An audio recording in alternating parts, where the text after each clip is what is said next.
Yeah, just bring it over and you can do it right on the corner there. I'm not going to take a lot of her stuff because Rachel worked real hard on this to get this together. I did.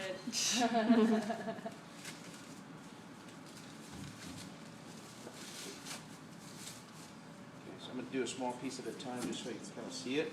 Always keep it covered up. Don't let it dry out at the table, okay? Now if your dough is stiff, if you think it's too stiff or whatever, you can put it in the microwave for like 2 seconds and see how that does. Okay, but you don't want it to dry out at all.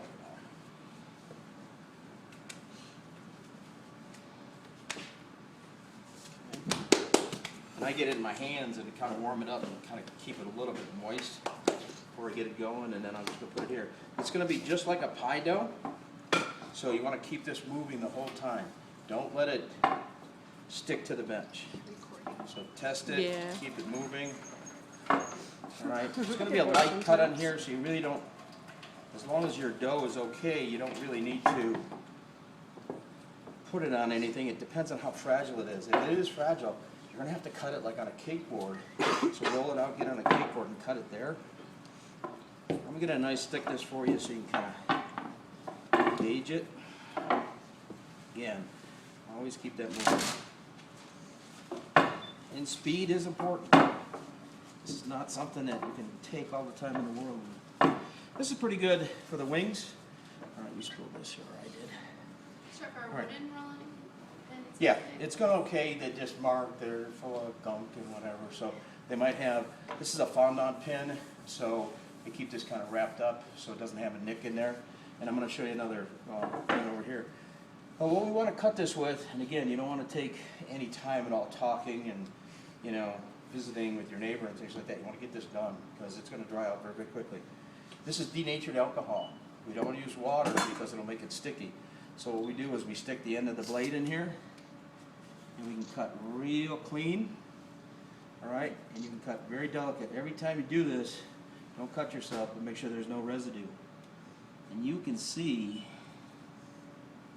that you can cut very delicate, very thin pieces, all right? And if I wanted to give this any kind of movement, I could take a bowl or something and lay it in there and kind of bend it. When you're doing any big pieces,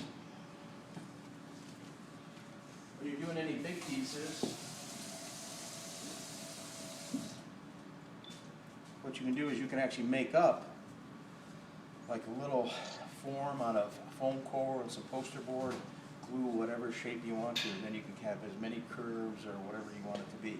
So very, very simple to cut through, you know, with your X-Acto knife. Clean tip, dip it in denatured alcohol and cut through. The denatured alcohol doesn't add any moisture to it. It's going to evaporate very, very quickly, so you can have very delicate pieces and do a lot of little intricate work.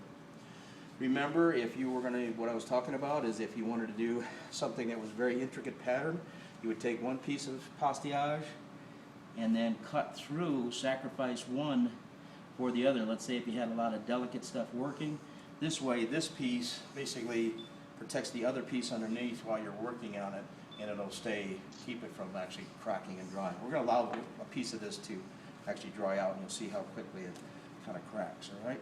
Let's see what we can do with this. If you would, put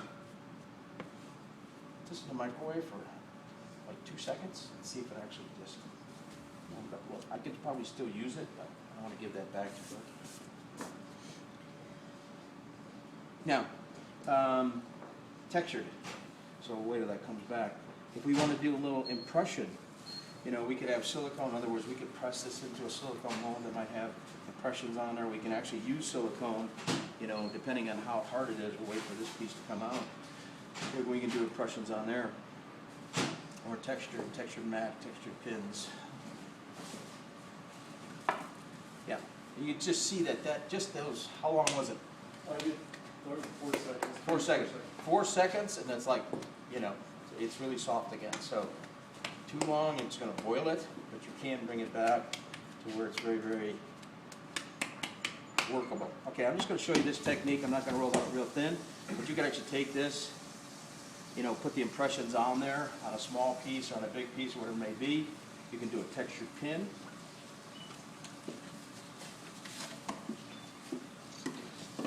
You know, just like you would do fondant.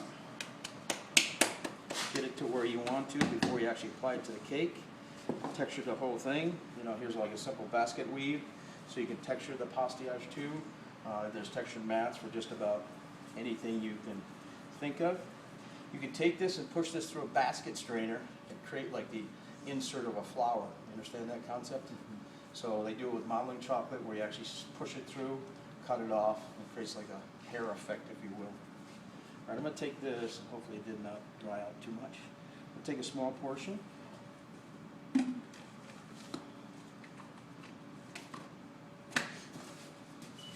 This back here. Again, keep it wrapped up tight. Don't allow it to dry out at all. Okay? You can actually take a moist rag and keep your stuff covered up. This is another nice look to the pastillage, and there's going to be many. I'm just going to get you started here to get your swans cut out. That little triangle piece is for the support of the back. So make that a little bit thicker if you can, or even make two. It's going to go against the back of the swan, so it kind of gives them a kind of a tripod effect, so it kind of holds them up. You won't see that part. Most show pieces today are 360 degrees. They're not just one-sided. So. All right, so we're going to take this. You guys probably did this with plastic chocolate in Chef Phillips' class.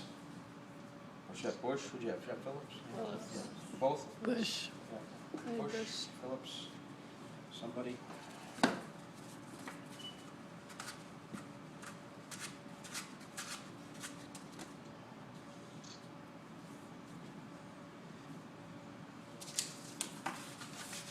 This works great on a silk pat, so rather than powdered sugar, if we have a clean spot on the bench, because we need a little bit of a friction. A silk pat flipped upside down works great because it has that textured side. You can make these quite large.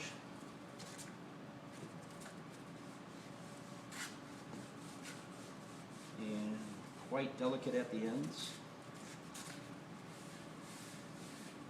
Yes? Saw this technique? Yep. Okay. This works great for this, and you can kind of shape this any way you want to. You know, you can bend it, you know, lay it into something, bend it however you want to kind of shape that for pastillage. So it doesn't have to be, you know, a two-dimensional piece. It could be a little bit three-dimensional. You can actually take pastillage and put it into a mold, where we're going to kind of press it and make a kind of a mold out of it, make it three-dimensional. Like I said, I have this little treasure chest mold that basically you push it in there. It's made for chocolate, but it works great for pastillage. You just push it in there and then let it dry. It comes out in pieces, then you just glue it together. There's a couple different glue methods on this. We can use isomalt. We can use some pastillage glue to put it together. All right, let's see if this had a chance to. So I'm going to pass this around.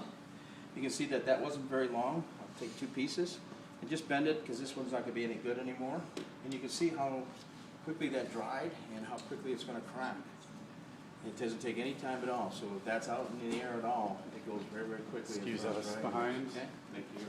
What I would do is, when you cut your pieces, you know, to get a feel for it, once you don't have any kind of rough edges here, you know, maybe cut this piece first, just to get a feel for how it cuts.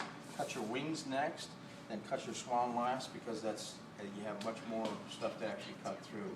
So cut through as quickly as you can, allowing your knife to kind of follow that line, and then cut through there. So do the easier stuff first to begin with, and then go into the harder stuff. You can see that dries pretty fast, and don't forget the denatured alcohol with the clean tip nut, okay?